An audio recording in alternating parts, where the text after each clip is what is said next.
آپ حضرات کو اچھی طرح سے معلوم ہے، ملک میں، مسلمانوں میں، پوری دنیا میں یہودیوں کے خلاف غم و غصے کی لہر پائی جاتی ہے کہ ان یہودیوں نے بیت المقدس قبلہ اول کی بے حرمتی کی،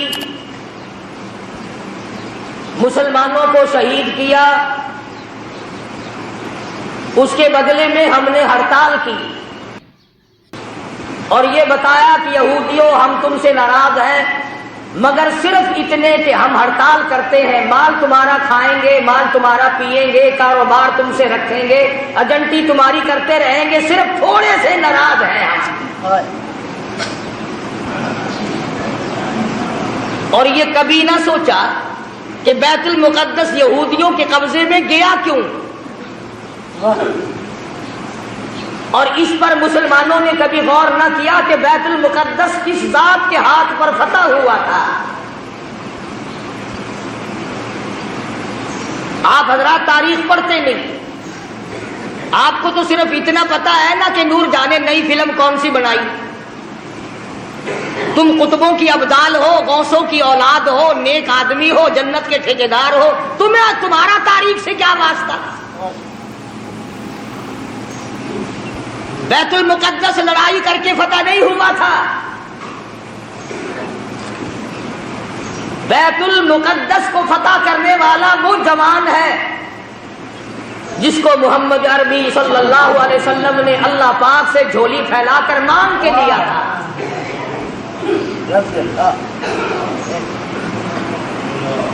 فاروق اعظم کے ہاتھ پہ بیت المقدس بغیر لڑائی کے فتح ہوا۔ جب تم نے فاروق اعظم کی توہین کی، بے ادبی کی، اللہ میاں کو یہ بات پسند نہ آئی کہ تمہیں میرے فاروق کا فتح کیا ہوا بیت المقدس بھی اچھا نہیں لگتا، فاروق بھی اچھا نہیں لگتا، جاؤ تم اس قابل نہیں کہ تم بیت المقدس میں نماز پڑھو، اللہ پاک نے یہودیوں کے قبضے میں دے دیا۔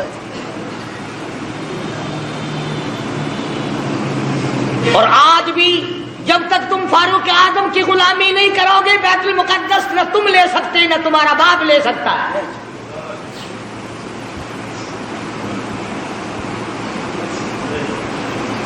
آسان کام نہیں یہ جو صحابہ کرام نے کیے، تم بجائے ان کو آفرین کہنے کے، بجائے ان کو مرحبا کہنے کے، بجائے ان کو خراج تحسین پیش کرنے کے، بجائے ان کو خراج عقیدت پیش کرنے کے، صحابہ کرام جنہوں نے ایران فتح کر کے دیا، عراق فتح کر کے دیا، قسطنطنیہ فتح کر کے دیا، فلسطین فتح کیا، افریقہ فتح کیا، مصر فتح کیا، اور یہ تمام علاقے فتح کیے، بیت المقدس فتح کیا، صحابہ کرام کو گالیاں بکتے اور خود حکومت کرتے ہو۔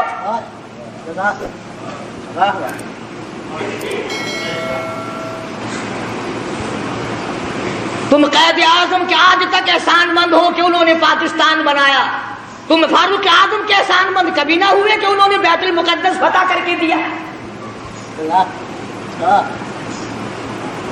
قرآن کریم صحابہ کرام کی عظمت بیان کرتا ہے بار بار، جگہ جگہ، کوئی صورت ایسی نہیں، کوئی پارہ ایسا نہیں، کوئی جملہ ایسا نہیں جس میں صحابہ کرام کا اکرام نہ کیا گیا ہو، اور بار بار فرمایا او لوگو خبردار لا تسبوا اصحابی، او لوگو میری کالی کملی والے کے یاروں کو کچھ نہ کہو۔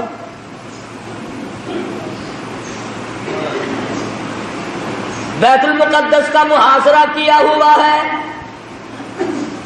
2 مہینے کا عرصہ گزر گیا، بیت المقدس فتح نہیں ہوتا۔ فاروق اعظم رضی اللہ تعالیٰ عنہ کو کمانڈر نے خط لکھا، بڑا مشکل مسئلہ ہے، بیت المقدس کی فتح ہونے کی کوئی شکل نظر نہیں آتی۔ امام المتقین، خلیفۃ المسلمین، قاتل المشرکین والزندیقین، سیدنا فاروق اعظم مراد رسول داماد علی، سیدنا فاروق اعظم رضی اللہ تعالیٰ عنہ کو خط ملا، خود روانہ ہو گئے، ایک غلام ساتھ لیا، اس کو فرمایا منزل بمنزل نمبر وار سواری کریں گے. ایک منزل تو سواری کرے گا میں پیدل چلوں گا, ایک منزل میں سواری کروں گا تو پیدل چلے گا. اندازہ لگاؤ جب بیت المقدس قریب آیا, فاروق اعظم کی نیچے چلنے کی باری ہے, غلام کے اونٹنی پہ ڈاچی پہ سواری کی باری ہے. غلام عرض کرنے لگا امیر المومنین شہر قریب آ گیا, منزل مقصود قریب آ گئی, بیت المقدس نزدیک آ گیا, میری باری آپ لے لیں, آپ سوار ہو جائیں, میں نیچے پیدل چلوں گا. آپ خلیفہ رسول ہیں, آپ شہنشاہ ہیں, امیر المؤمنین ہیں, خلیفۃ المسلمین ہیں, سارے مسلمانوں کے سردار ہیں, آپ سواری پہ سوار ہو کر چلیں. لوگ کیا کہیں گے؟ خلیفہ پیدل آیا, بادشاہ پیدل آیا, امیر المؤمنین پیدل آیا اور غلام سواری پہ سوار ہے, لوگ کیا کہیں گے؟ فرمایا او میرے غلام, لوگوں کی کہنے کی پرواہ کروں, اگر میں نے تیرا حق طلب کیا کل قیامت میں خدا کیا کہے گا؟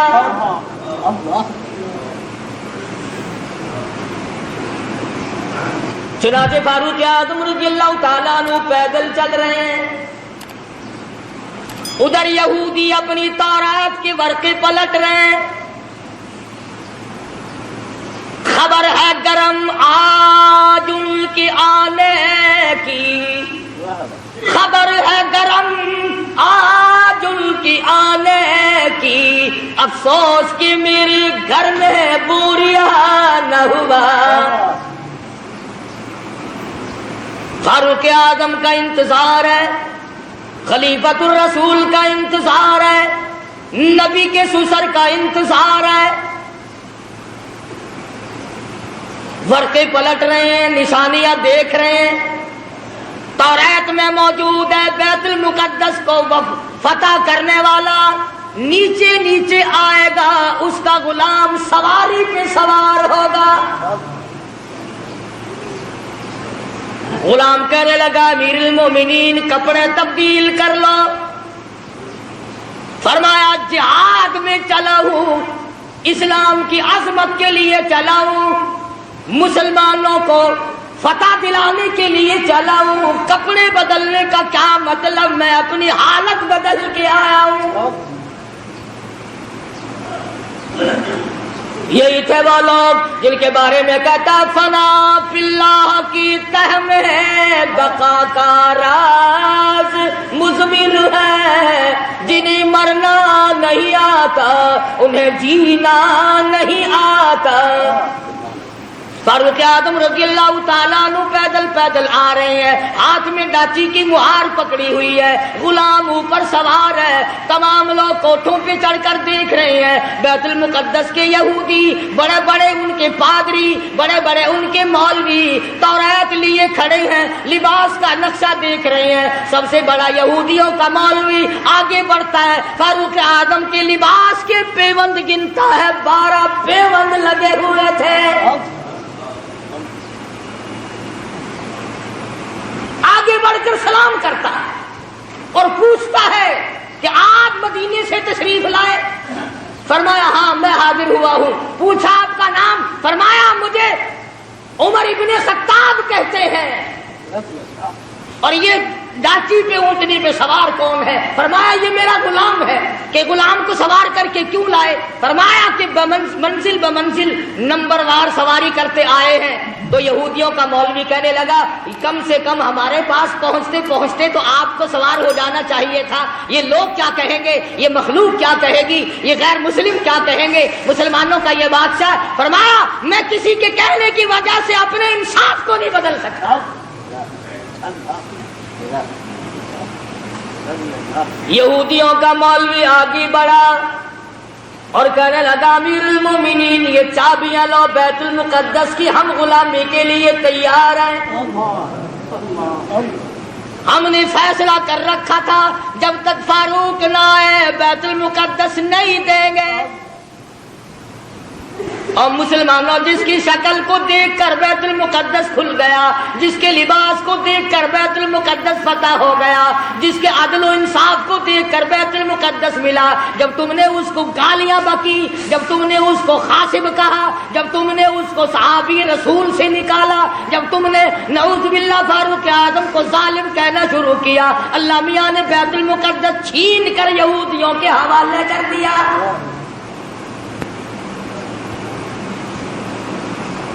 آج بھی اگر صحابہ کرام کی غلامی کی جائے تو بیت المقدس ایک ہفتے میں لیا جا سکتا ہے، ورنہ بیت المقدس تو بیت المقدس خیر نہیں۔ سمرقند بخارے کی مسجدوں کو جا کے دیکھو، بنے ہوئے ناچ گھر بنے ہوئے۔ جب لوگ چیز کو اصلیت پر نہیں رہنے دیتے، خدا پھر بدل دیا کرتا ہے نظام۔ ہم یوں نہیں کہتے کہ تم نے ہڑتال کر کے غلطی کی، ٹھیک ہے، ناراضگی کا اظہار کرنا چاہیے، مگر یہودیوں کی بوتلیں پیے بغیر تو تم زندہ نہیں رہتے۔ رات دن یہودیوں کا مال تمہارے ملکوں میں کھپتا ہے، اور میں آگے بڑھ کر کے کہوں یہودیوں کے بڑے بڑے ایجنٹ تمہارے ملک میں پھرتے ہیں۔ بیت المقدس سے تو ویسے تمہیں نکال دیا گیا، اب بیت اللہ اور حرم نبوی روضے رسول اللہ سے نفرت دلانے کے لیے کتنے یہودیوں کے ایجنٹ پھرتے ہیں۔ یہ جو کہتے ہیں کعبے میں بیت اللہ میں امام کے پیچھے نماز نہیں ہوتی، روضے رسول اللہ صلی اللہ علیہ وسلم کی مسجد میں امام کے پیچھے نماز نہیں ہوتی، خدا کی قسم یہ یہودیوں کے ایجنٹ ہے۔ یہ چاہتے ہیں کہ مسلمانوں کا اکرام توڑا جائے، مسلمانوں کے دلوں میں خانہ کعبہ کی عزت نہ رہے، روضہ رسول اللہ کی عظمت نہ رہے۔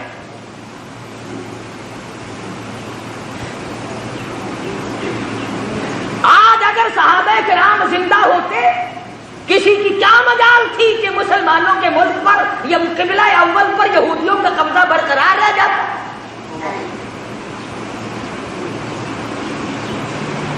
تم جہاد کرو گے، سرخی پاؤڈر ملے پھرتے ہو، رات دن چھوکری بننے کے فکر میں لگے ہوئے ہو، تم جہاد کرو گے؟ وہ تو صحابہ کرام کو اللہ پاک نے شرف بخشا تھا، نگاہ نبوت نے ان کو اتنا رنگ دیا تھا، وہ پہاڑ کو پہاڑ نہیں سمجھتے تھے، دریا کو دریا نہیں سمجھتے تھے، سمندر کو سمندر نہیں سمجھتے تھے۔ کتنی بڑی مصیبت آئی ان پر، انہوں نے کبھی گلہ نہ کیا، کبھی شکوہ نہ کیا، کبھی برائی نہ کی، کبھی پچھتائے نہیں، ہائے ہم مصیبتوں کے شکار ہو گئے، ورنہ ہم یوں تھے۔ اور قرآن کریم خود کہتا ہے اِذْ جَاءُوكُم مِّن فَوْقِكُمْ وَمِنْ أَسْفَلَ مِنكُمْ وَإِذْ زَاغَتِ الْأَبْصَارُ۔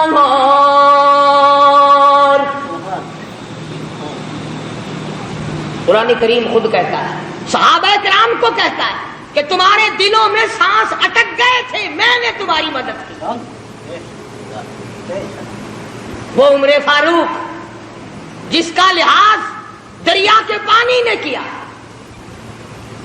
دریا کی زمین کو خط لکھ دیا، اور دریا اگر تو اللہ کے حکم سے بہتا ہے تو بہتا رہے، اور اگر شرکیہ باتوں سے بہتا ہے، لڑکی کی بھیٹ لے کر بہتا ہے، بکرے کی بھیٹ لے کر کے بہتا ہے، تیری ہمیں کوئی ضرورت نہیں، خشک ہو جا۔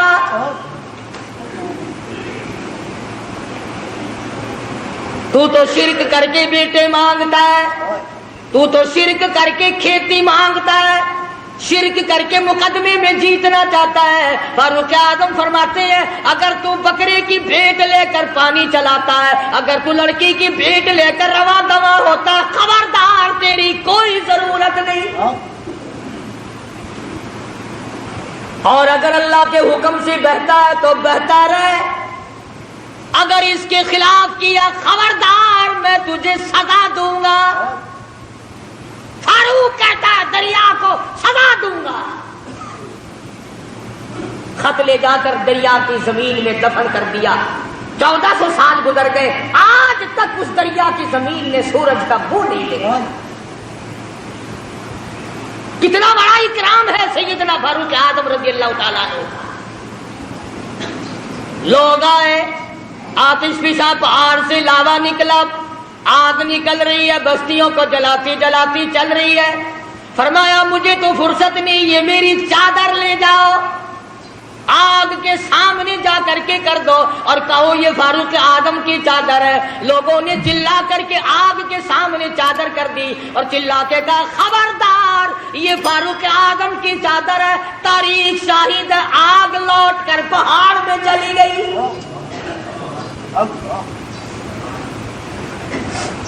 آگ نے احترام کیا، آگ نے احترام کیا.